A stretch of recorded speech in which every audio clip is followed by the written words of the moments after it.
Hi, I'm Patty Painter-Wakefield. Glad you could join me today. We're going to hear a story from the New Testament, the book of Acts, chapter 2.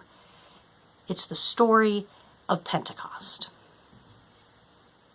So after Jesus rose from the dead and went to live with God in heaven, the disciples went to Jerusalem to pray and to tell people about Jesus.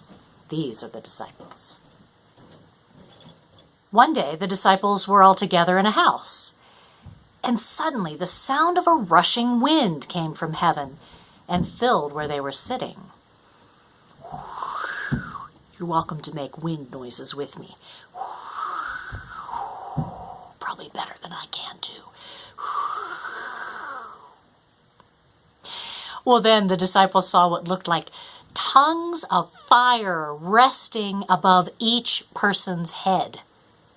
And the disciples were filled with the Holy Spirit.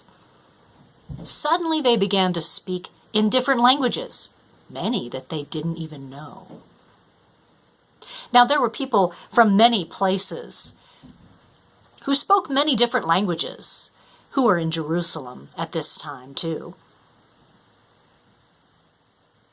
When the people heard the disciples speaking lots of different languages, a crowd gathered around them. They were amazed and confused. Probably had some confused faces and amazed faces. Well, how can we hear these words about God in our own languages? The crowd of people thought. What does this mean?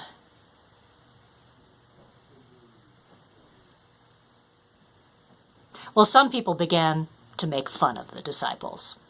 But the disciple Peter stood up and began to speak to the crowd. Peter told them that God promised to send God's Spirit to be with all people.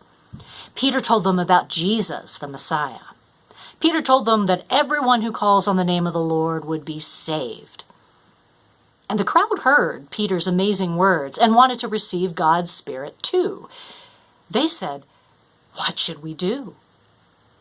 Peter replied, "Turn away from the things you have done wrong and be baptized with water for the forgiveness of sins. You will receive the gift of the Holy Spirit." About 3,000 people chose to follow Jesus that day, were baptized, and filled with the Holy Spirit. The people stayed with the disciples to learn about God, to pray about God, to sing songs about God, to sing songs to God, and to eat with one another. This was the beginning of the Christian church. Every year on Pentecost, the church celebrates the coming of the Holy Spirit. We remember that God is with us all the time and has given us many gifts. Amen.